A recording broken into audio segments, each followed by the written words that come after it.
Crystal. Hi. What's up, Crystal? How you feeling today? I'm upset Why you upset, Crystal? because it's people that's been getting hurt, robbed, and raped it in Center City, and nobody seems to care. No? Yes, even about the homeless people that's walking around here hiding, that's on drugs. Nobody seems to care. Are these people speaking up? Sometimes they're scared.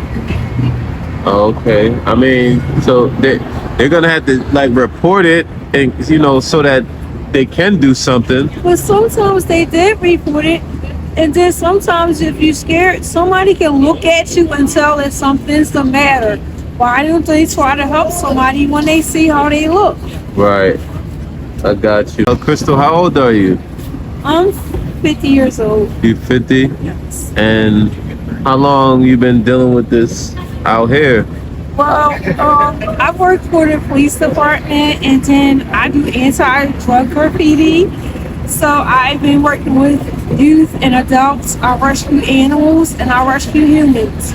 But right now I have to focus on what happened to me. I'm a rape victim. I got robbed and I was in a hospital in a coma for over 12 months. And recently I got attacked by a serial killer in Center City. Yeah. So after I got robbed, I don't steal. I went to JFK and Human Resources to ask for a case manager to help me. Apparently, this has been going on since 2020. I never got help.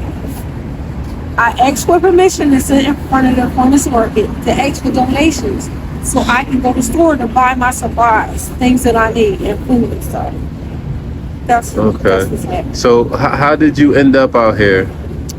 I'm not from Philadelphia, but my mom used to live around Germantown, Worcester, where Germantown Hospital is, and I was adopted. I was thrown into a dumpster when I was a baby. She never took care of me, so I came for a visit. When I came for my visit, I got my foster parents said they'd be back. They never came back, and I got stuck. So were you at your mom's house? Yes. Okay. And where were you originally from? Like Texas. Okay. So after you was at your mom's house, you were staying there with her? Yes, and I got robbed and gang raped, and I wound up in the hospital. At the house it happened? Or Yes. And I am a celebrity. I did a lot of that. And House of Pain and stuff like that. Yeah. The Brady Bunch. So I was raised by a lot of things. It's just when they left me with my parents, that's what happened. So I'm trying to go home with my foster parents. okay. So Like Miami Vice, CSI. So I'm not ready to go back to work to do some of that. got you.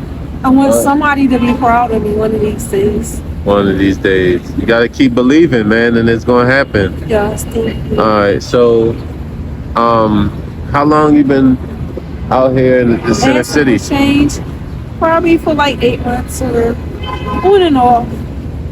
Yeah. Up to 8 months to 9 months. Yeah. And what's that like? Like how are you treated by the people and stuff? Well, sometimes it's nice people, they pray for us and they give us like $10, $20 and it adds up probably to $100. So a lot of them is really nice. Then sometimes people are really evil. They don't give you donations. They just won't pass, and get their food. I think that's horrible. It's a horrible feeling. Yeah. And you ever been in the shelter or anything like that? Yes, I've been in the Salvation Army, domestic shelters down in Philadelphia. I've been Project Home. I had a good case manager. She helped me. She recently got my check cut on, but when it was coming to the move up, somebody stole it from them, and I never got it returned. And I did some things down Chinatown, Social Security office. I helped everybody, so now I need some help. I just want my benefits to get returned, and I just hope and pray to God that somebody like you will rescue those people, because I can't help them. Right. I'm tired. It frightens me. I don't want to go back down there. Yeah. So, what do you do on a daily basis? Like, what's a regular day like for you out here?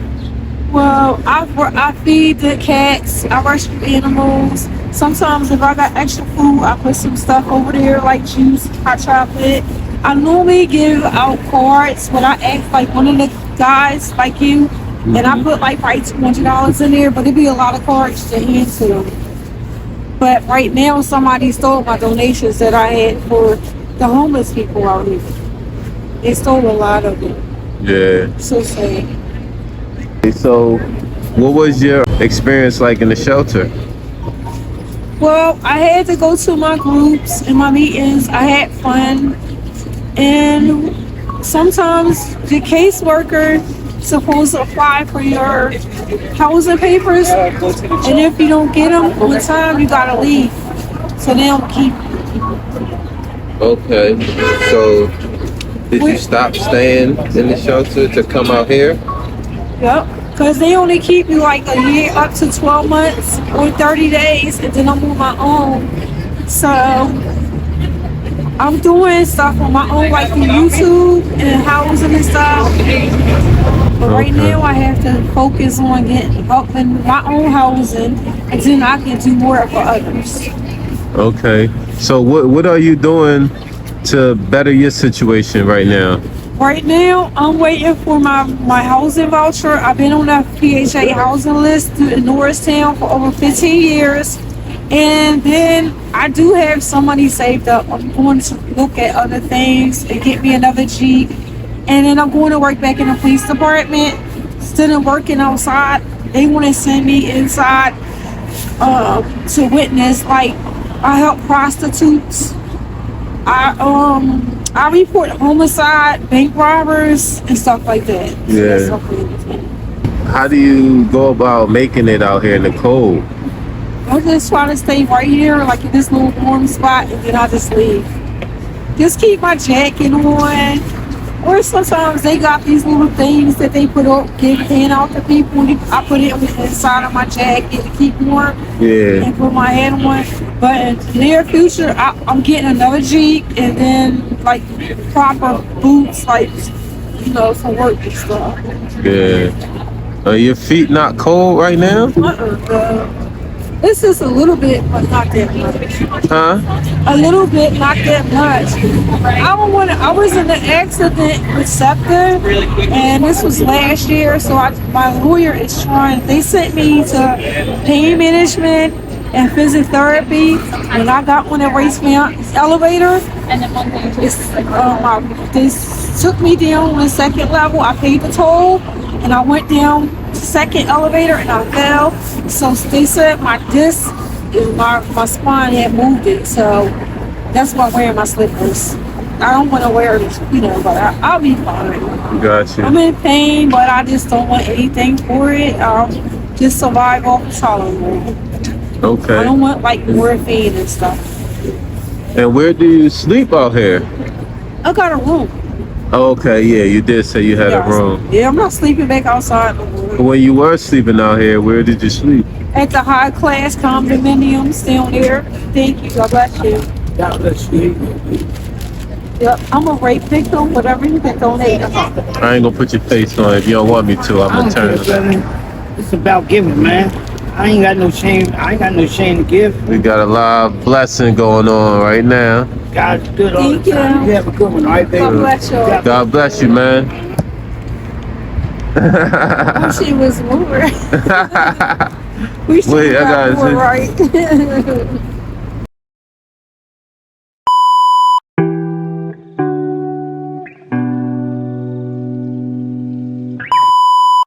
How did you get over it? I just decided I didn't like the way I was living. And I dress just like he do. Fly and I did what I had to do, you know what I'm saying? Like, you just gotta keep fighting, you gotta keep fighting, you gotta keep fighting. Ain't nobody gonna fight for your life like you gonna fight for your life. You know what I'm saying? You gotta find all that anger, all that hurt, all that pain, you gotta let it go. Because that's why you stay stuck. The pain. Whatever happened to us in our life, you can't change it. All you can do is heal from it. You forgive the people that hurt you because you don't forgive it for them. You forgive them for yourself. And you know, I hated my stepfather for like 30 years. And once I stopped hating him, I was angry at my mom. Once I stopped being angry at her, and it just seemed like weights start coming off of my shoulders. And I pray every morning, and God blesses me every morning. What was the turning point for you? Like made you say, you know, like what was that point when you just was like, all right, and from there you just didn't turn back? I just didn't want to live. It was just simple. I know it was better in life. I had better. Right. So I knew when you've been to the end of the tunnel, you can always see the light because you've been at the end of the tunnel.